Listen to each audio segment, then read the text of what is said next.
శ్రీకాకుళం జిల్లా ప్రజలు, రాష్ట్ర ప్రజలు, అలాగే దేశం ప్రపంచంలో ఉన్నటువంటి శివభక్తులందరికీ కూడా మహాశివరాత్రి శుభాకాంక్షలు తెలియజేసుకుంటున్నాను.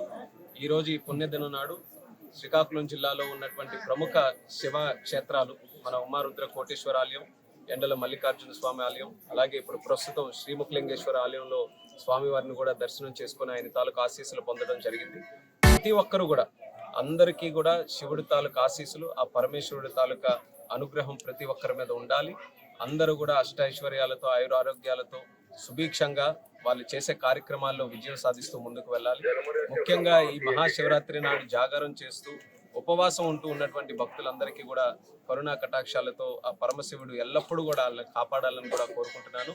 నేను ఎక్కడికి వెళ్ళినా, ఈరోజు ఈ ఆలయాలు ఎక్కడికి వెళ్ళినా కూడా నేను అబ్జర్వ్ చేసింది, అందరూ చాలా ఆనందంగా, ముఖ్యంగా యువతరం కూడా, చిన్నపిల్లలు కూడా అందరూ కూడా ఒక మంచి ఆధ్యాత్మిక భావంతో, దైవ భక్తితో ఈ యొక్క కార్యక్రమాల్లో పాల్గొనడం, ఏ ఊరు వెళ్ళినా సరే మంచి అలంకరణతో ఆలయాలన్నింటిలో కూడా భక్తి భావంతో కార్యక్రమాలు జరగడం అనేది నిజంగా చాలా గొప్ప విశేషం.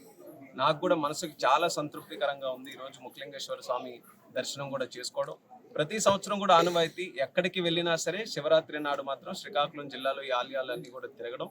అదే రకంగా ఈ రోజు కూడా తిరిగి అందరినీ కూడా కలుసుకునే అవకాశం వచ్చింది, అలాగే ఆశీస్సులు కూడా పొందే అవకాశం వచ్చింది. కాబట్టి ఆ భగవంతుడు ఆ అవకాశం ఇచ్చినందుకు మరొకసారి నా తాలూకా ఆ ప్రణామం కూడా తెలియజేసుకుంటూ అందరికీ మరొకసారి శివరాత్రి శుభాకాంక్షలు.